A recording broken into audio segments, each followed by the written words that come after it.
Et salut tout le monde, c'est Kamal. Salut tout le monde. Et moi-même Kitaro au Mon Corvo pour la revue du chapitre 819 de One Piece. Dans ce chapitre, qu'est-ce qu'on a? Et ben ça y est les amis, l'alliance est enfin faite. On a les samouraïs, même les ninjas, les pirates et les minks contre Kaido et ses hommes à Wano Kuni, le prochain arc sûrement de One Piece tout simplement. Bah voilà, on découvre tout ça. Let's go tout de suite pour le chapitre 819.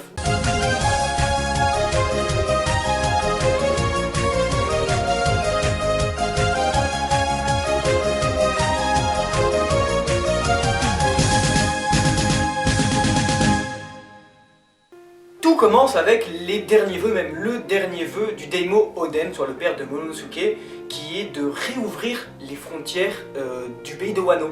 Et du coup, ces mots en fait reflètent directement la politique d'isolement effectuée par l'empereur japonais véritable, historique, Tokugawa, 17e siècle. Environ, ouais, même sûr. Et du coup, Oda ne semble pas porter l'empereur dans son cœur, puisque celui-ci ressemble très fortement, en tout cas de par les choix politiques, à celui affilié donc, dans la diégèse de One Piece à Kaido. Directement, on voit bien que le mec il a pas l'air très gentil. Et du coup, le but des trois samouraïs, des deux samouraïs plutôt, et du ninja protecteur de Momonosuke est donc de venger leur seigneur tout en réouvrant les frontières donc, du pays de Wano. Et pour cela, les samouraïs peuvent alors compter sur les Minks, et oui, parce que les Minks et le clan Kuzuki, comme dit si bien Inuarashi, partagent depuis des siècles un destin commun. Ça c'est super beau d'ailleurs. Et aussi, il y a des centaines de samouraïs, en gros des rebelles qui sont contre le régime politique de Wano Kuni, qui sont prêts aussi à aider, mais apparemment l'armée impériale est beaucoup trop puissante, beaucoup trop forte. C'est pourquoi alors Kinemon, Kanjuro et Raizu demandent l'aide de Luffy et ses compagnons pour aller péter la gueule à Kaido.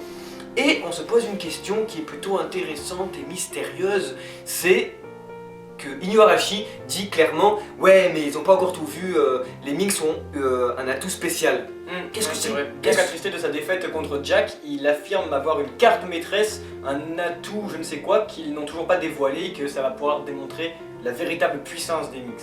Le truc cool, ce serait que ce soit carrément Zunesha quoi. Zunesha qui arrive comme ça, qui fait qu'est-ce qu'il y a maintenant? Qui arrive comme ça. Mais si Luffy accepte donc cette alliance, c'est à une seule condition, bien sûr, c'est de, avant défoncer la gueule à qui veut, c'est récupérer Sanji quand même, c'est le plus important. Et donc, il pourrait alors s'introduire sur Whole Cake Island pour récupérer Sanji avec l'aide de Pekomamushi, Pekoms. Il dit bien sûr qu'il n'a pas vraiment envie de se battre, qu'il va aller faire ça en secret. Mais bon, après les paroles très virulentes sur l'île des hommes poissons et le kidnappage quand même de Sanji, on doute un peu que Luffy ça soit dans les dentelles quoi. Et le truc c'est que on doute aussi que Luffy y aille directement parce que il n'a pas eu tout le niveau pour le moment, il faut l'avouer comme on le disait dans la vidéo précédente. Il n'a pas eu tout le niveau, on a beau être de son côté depuis 18 ans maintenant, Luffy n'y arriverait pas tout simplement. Ouais, voilà. Autrement, bon après, c'est pour ça qu'il affirme ne pas vouloir se battre contre elle. Bon bref, on verra comment ça se passe. En tout cas, ce serait quand même utile, c'est parce qu'il pourrait donc à la fois récupérer Sanji et aussi faire une copie du Road Poneglyph que Big Mom détient. D'une pierre deux coups. Autrement, c'est assez surprenant puisqu'Oda semble nous plonger dans une double intrigue. Donc c'est un peu une grande première, on imagine que Luffy donc va aller avec Pekoms chez Big Mom et en attendant il demande à son équipage et au reste de l'Alliance de rester sur Zou. Alors le problème c'est que va-t-il se passer en parallèle sur Zou? Eh bien la réponse serait pas grand chose étant donné les ordres du capitaine de rester bien sagement tranquille en attendant son retour. Mais vu que c'est un peu trop facile, eh bien Oda nous plonge directement, nous balance comme ça un tout dernier événement qui... on va dire va bousculer un peu les choses quoi. Bon bah voilà, tout semblait être bien qui finit bien, toi tu vas là, nous on fait ça, nous on attend, toi là, on change. Et au final, voilà qu'un vieux rat des mers fait son apparition, le vieux fameux Jack la sécheresse. Jack, plus vivant que jamais, il décide de se repointer sur l'île en direction donc de Zou après la présence sur les lieux de Raizu. Et... Le petit problème c'est que ses subordonnés auraient omis de lui annoncer que les Minks n'étaient plus seuls et qu'il y avait un petit peu un blond, en tout cas il pense toujours qu'il est là j'imagine, qui fait des petits moutons shorts. Et du coup le souci c'est que on a beau imaginer que Jack est super balèze, il a beau avoir un super beau surnom, il a beau se changer en mammouth de 10 mètres de haut, vu l'état des choses, on doute qu'il puisse se battre contre un peuple, bien que un petit peu fracassé aussi, contre 2 samouraïs, un ninja et les Mugiwara presque au complet. Hein. Et Momonosuke. Et Momonosuke qui est assez balèze quand même. Hein. Et mais bon, alors c'est là où, comme on parlait de double intrigue, le truc c'est que Oda nous fait une surenchère d'action en fait. Au début, ils doivent aller à Wano Kuni pour défoncer Kaido, sauf qu'avant ça, ils doivent aller à Whole Cake Island pour libérer Sanji, mais pour ça, il va devoir aller sûrement défoncer Big Mom, sauf qu'avant ça, il y a la sécheresse qui vient et donc ils vont devoir défoncer Jack, mais on n'est pas sûr que ça se fasse. Mais là-dessus, Jack il choisit la facilité, ou presque en fait, on sait pas trop. Au lieu de monter sur l'éléphant et de défoncer tout le monde, il choisit carrément de défoncer l'éléphant en fait en lui-même. Donc il veut défoncer Zunesha, l'île, Zou. Alors bon, nous on se demande si c'est vraiment possible. Il a beau être un peu badass, il a beau être charismatique, il a beau être fort, beau, musclé et tout. Et ben, défoncer un éléphant qui fait la taille du Nil. Du Nil. Et ben nous on n'y croit pas trop en fait, même si tout de suite on penserait à une arme antique, on pourrait penser à Pluton et tout, voilà, mais déjà ça m'étonnerait qu'il l'ait, et en plus, et ben non, voilà, tout simplement. Non, parce que déjà, dans l'état actuel des choses, le mec il est... Enfin regardez sa flotte, il y a tout qui est défoncé, donc bon bref, de toute façon, ce qui est sûr et certain c'est qu'il a omis de nous annoncer une arme militaire inconnue. Ouais, forcément, voilà, parce que c'est pas en se transformant en mammouth qui va fracasser l'éléphant. Il y a forcément un truc qu'il a de côté, mais le problème c'est que regardez son navire, qu'est-ce qu'il peut trimballer d'assez puissant et d'assez fonctionnel pour faire tomber une île éléphant quoi. Bref, on lui souhaite bonne chance et à la semaine prochaine, Jack. À la semaine prochaine, Jackie. Ouais, les mentions spéciales, oh mon corbeau. Et c'est parti pour le moment le plus attendu de toute la vidéo, c'est quoi? C'est les mentions spéciales du Mont Corbeau. Oh putain, j'ai attendu ça toute la semaine. Du coup, on a mention spéciale à Kaido et sa petite case qui lui est dédiée. On ne voit toujours pas ses yeux, mais par contre son apparition fait sacrément frissonner quoi. Ouais. Ensuite quand même, mention spéciale à Nami et ses yeux en berry.